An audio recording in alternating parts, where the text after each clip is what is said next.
अच्छा बच्चों, आज का जो नया टॉपिक है, नेक्स्ट टॉपिक प्रीवियस लेक्चर के साथ ही इंटरेक्ट करेगा। लास्ट टाइम जो हम लोग टॉपिक पढ़ रहे थे वो था DNA as heredity material. DNA as, please बच्चों, डीएनए एज हेरिडिटी मटेरियल।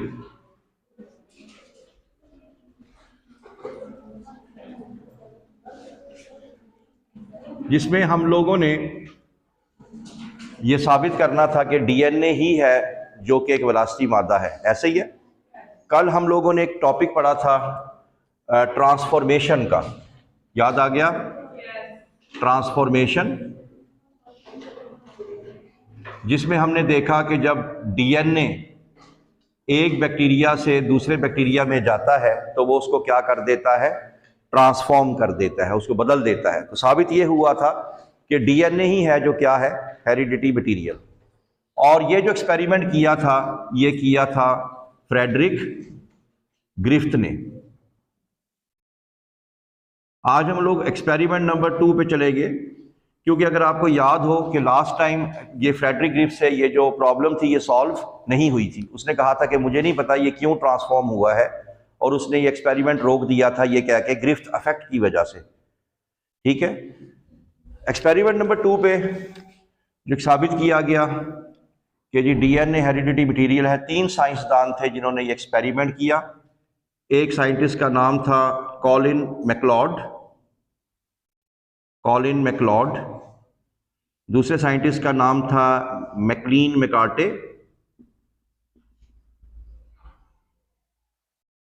और तीसरे साइंसदान का नाम था ऑसवर्ल्ड एवरे। ये जो एक्सपेरिमेंट है ये बॉक्स में लिखा हुआ है, और ये इस लॉन्ग क्वेश्चन में लाजमी लिखना है, ये इससे बाहर नहीं होगा। ये इन्होंने अगर आपको इशू याद हो, कल का इशू क्या था, एक्सपेरिमेंट कहाँ पे आके रुक गया था? रुक इस तरह से गया था कि अगर आपको याद हो कि हमने लिया था एस टाइप बैक्टीरिया, लेकिन कौन सा लिया था? Heat killed. ऐसे ही है। और इसके साथ किसको मिक्स किया था? आर टाइप बैक्टीरिया को, लेकिन कौन सा था वो? अलाइव। और हमने इन दोनों का मिक्सचर बना के किस में इंजेक्ट किया था? माउस के अंदर। ऐसे ही है। और जब माउस के अंदर हमने देखा बीमार भी हुआ और मर भी गया, और इसके ब्लड में हमें क्या चीज मिली थी? एस टाइप अलाइव मिले थे। ये प्रीवियस डिस्कस हो गया था ना, लेकिन इसका सोल्यूशन ग्रिफ्थ के पास भी नहीं था। इन 3 साइंसदानों ने इसका हल पेश किया, और वो ये कि इसी एक्सपेरिमेंट को इन्होंने रिपीट किया। क्योंकि इशू इस पे आ रहा था, तो इसी स्टेप को रिपीट किया गया। तो उन्होंने क्या किया कि इन्होंने एस टाइप बैक्टीरिया लिया, इन तीनों साइंटिस्ट ने एस टाइप, लेकिन कौन से वाला बैक्टीरिया? Heat killed. और इस हीट किल्ड बैक्टीरिया जो है, इसका एक्सट्रैक्ट निकाला। एक्सट्रैक्ट यानी इसका जो अर्क समझ लें वो निकाला, जो कुछ भी इसकी बॉडी में था वो निकाल लिया। एक्सट्रैक्ट निकालने के बाद इस एक्सट्रैक्ट में क्या कुछ था? इस एक्सट्रैक्ट के अंदर ये फॉलोइंग चीजें थी। मिसाल के तौर पे इसके अंदर प्रोटीन भी था, इसके एक्सट्रैक्ट में आरएनए भी था, इसके एक्सट्रैक्ट में डीएनए भी था, इसके एक्सट्रैक्ट में लिपिड भी थी, मुख्तलिफ चीजें थी इसके एक्सट्रैक्ट के अंदर। ठीक है, दोबारा सुन लें। एस टाइप बैक्टीरिया था, कौन से वाला? Heat killed. उसका अर्क या उसके अंदर से एक्सट्रैक्ट निकाला, और इसके अंदर ये फॉलोइंग कंपोजिशन थी। अब इन्होंने एक्सपेरिमेंट को 3 से 4 हिस्सों में तकसीम किया। इन्होंने क्या किया कि ये जो एक्सट्रैक्ट हासिल किया गया, अब ध्यान से, और आपसे सवाल का इसका आंसर पूछूंगा। इस एक्सट्रैक्ट को इन्होंने मिक्स किया किसके साथ? आर टाइप बैक्टीरिया के साथ। किसके साथ? आर टाइप बैक्टीरिया, और वो कौन सा? अलाइव। और इसको किस में इंजेक्ट किया? माउस में। और माउस को क्या हो गया? नमूनिया, यानी वो बीमार हो गया, और इसकी बॉडी में क्या पाया गया? S type S type alive. इसका मतलब ये है कि जो भी फसाद की जड़ है, जो भी हमारा मुजरिम है, वो इस एक्सट्रैक्ट के अंदर मौजूद है। क्योंकि हमें पता है आर टाइप तो बीमारी पैदा ही नहीं करता, यानी एक्सट्रैक्ट के साथ अगर आर टाइप मिक्स कर रहे हैं तो इसका मतलब है कि इन चारों पांचों में से कोई ना कोई एक ऐसा है जो कि उसमें जाके उसको क्या कर रहा है, उसके डीएनए को क्या कर रहा है, या उसके ट्रांसफॉर्मेशन कर रहा है। बात समझ में आ गई। एक्सपेरिमेंट नंबर 2 के अंदर जो दूसरा एक्सपेरिमेंट था उसमें क्या किया गया, अगेन एक्सट्रैक्ट लिया गया, यही वाला एक्सट्रैक्ट लिया गया और उसके अंदर डाल दिया गया प्रोटीएज एंजाइम। क्या चीज डाल दिया गया? Protease enzyme. और फिर बाद में इसके साथ मिक्स किया गया आर टाइप, कौन सा? R type alive, R type alive. यानी प्रोटीएज एंजाइम जो होगा, जरा खुद बता दो, इनमें से किसको खत्म कर देगा? प्रोटीन को। यानी जब आपने एक्सट्रैक्ट में क्या चीज डाली? प्रोटीएज। दैट मींस आपने किसको खत्म कर दिया?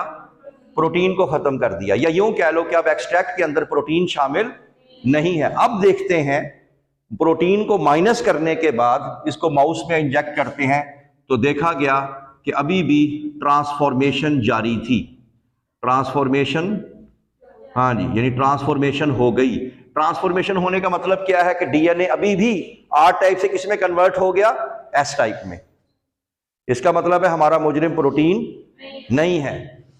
दूसरे के बाद तीसरा जो एक्सपेरिमेंट किया गया, तीसरे एक्सपेरिमेंट के अंदर प्रोटीन को वैसे रखा गया, अब एक और एंजाइम यानी आरएनएज रखा गया। कौन सा?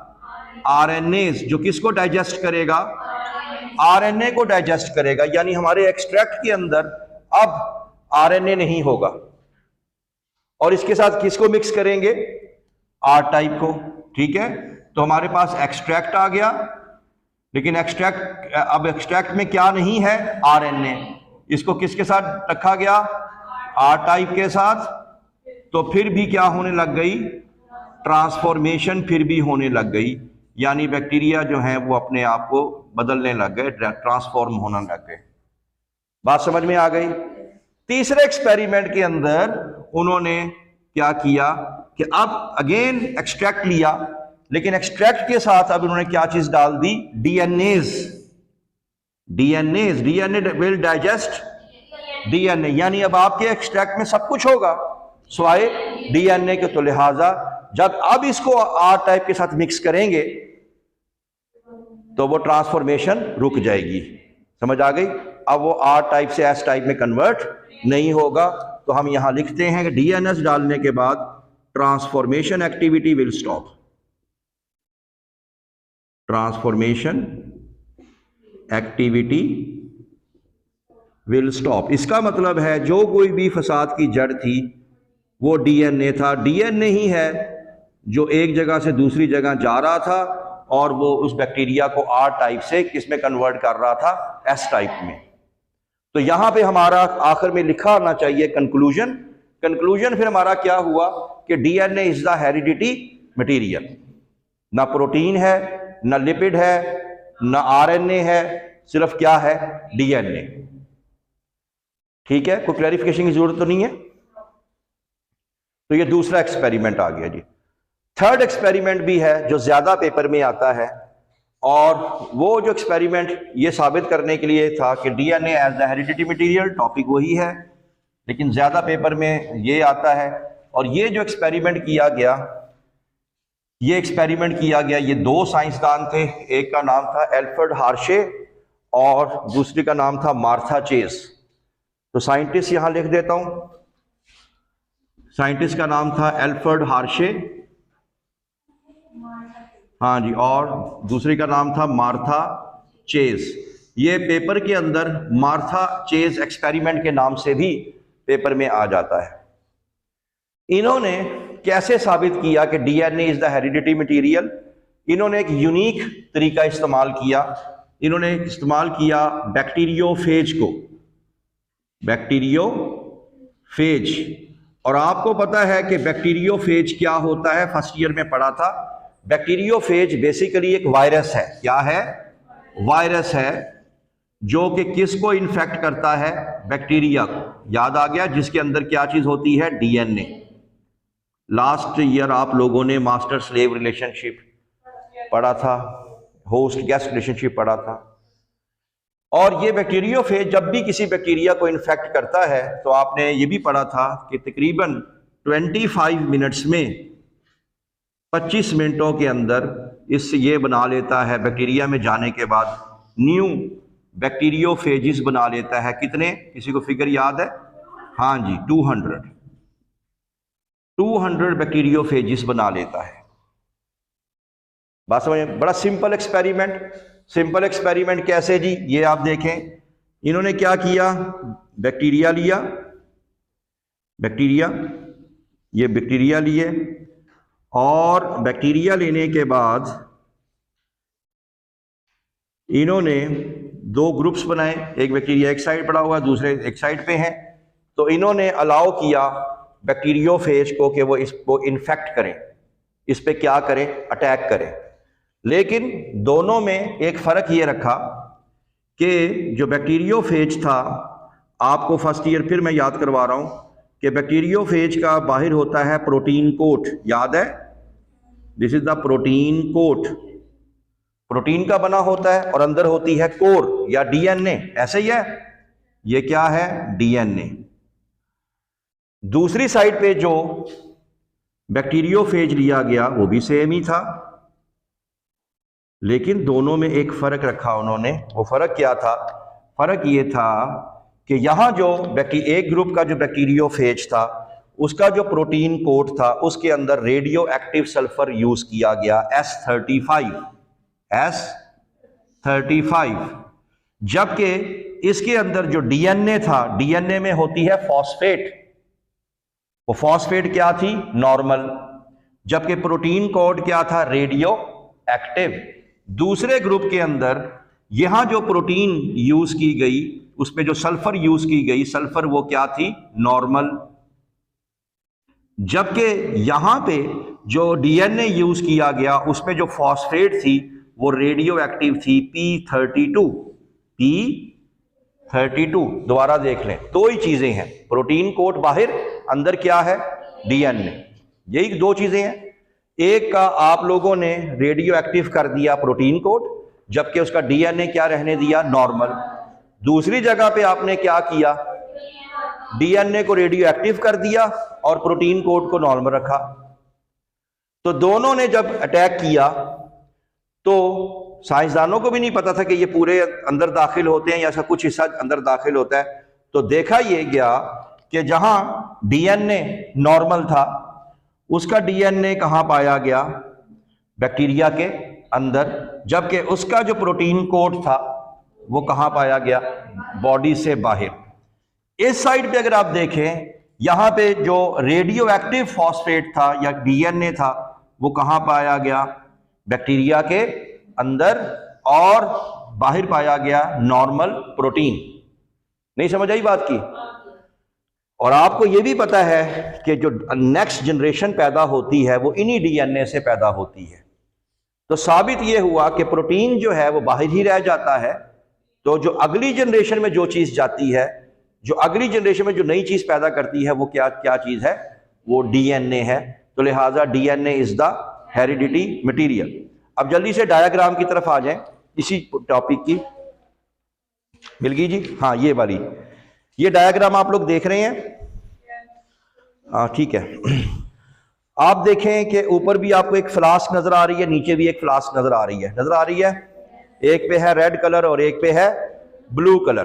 ठीक है, ये रेड और ब्लू जानबूझ के किया गया है। अब अगर आप गौर से देखें, लेफ्ट साइड पे आपको बैक्टीरियोफेज भी दिखाया गया है, बड़ी एक डायग्राम बनी हुई है। दोनों ने अटैक किया। अब यह रेड वाला है, वो देखें, अगर आप गौर से देखें, बैक्टीरियोफेज के प्रोटीन कोड पे किया गया है या फॉस्फेट पे किया गया है? रेड प्रोटीन कोड पे किया गया है या फॉस्फेट पे किया गया है? जरा देखें सही तरह, दिखाएं जरा। हाँ जी, रेड जो है प्रोटीन कोड को किया गया है। और अगर आप नीचे देखें, ब्लू जो है वो अंदर है, यानी ठीक है। हाँ जी, दोनों ने अटैक किया। अटैक करने के बाद इन्होंने अपनी आबादी बढ़ाई और बाद में इसको क्या किया गया, सेंट्रीफ्यूज। सेंट्रीफ्यूज क्यों किया जाता है? सेंट्रीफ्यूज इसलिए किया जाता है कि जब ये हिलेंगे तो क्या होगा, ऊपर जो प्रोटीन कोट होगा वो क्या हो जाएगा, सेपरेट। तो थर्ड डायग्राम में अगर आप जाके देखें तो आप देखें कि जहां पे अब आपको देखें S35 है, P32 है, कौन सा ज्यादा वजनी होगा, S35 और P34। तो 35 ज्यादा वजनी होना चाहिए ना। तो अगर आप देखें इसमें कि एक डायग्राम में अगर आप देखें कि यहाँ पे जब आपके पास ये सेंट्रीफिकेशन करने के बाद आ गई तो जो रेड कलर रिप्रेजेंट कर रहा है वो किसको रिप्रेजेंट कर रहा है, प्रोटीन कोट को, और जबकि डीएनए कहाँ बैठ गया है, नीचे। ऐसा ही है, जबकि निचली डायग्राम में देखें उसमें क्या था, उसमें जो ब्लू कलर का जो फॉस्फेट था वो कहाँ बैठ गया, नीचे, क्योंकि वो हमने क्या किया हुआ था, लेबल्ड किया हुआ था। तो साबित ये हुआ कि डीएनए जो होता है वो हेरिडिटी मटेरियल होता है, प्रोटीन वगैरह हेरिडिटी मटेरियल नहीं होते। ठीक होगी बात जी। तो बस ये एक डायग्राम देख लेनी है, तो ये बना लेनी है। यहां तक कोई क्वेश्चन आपके जहनों में हो? हाँ जी, है कोई क्वेश्चन? क्लियर समझ में आ गई है?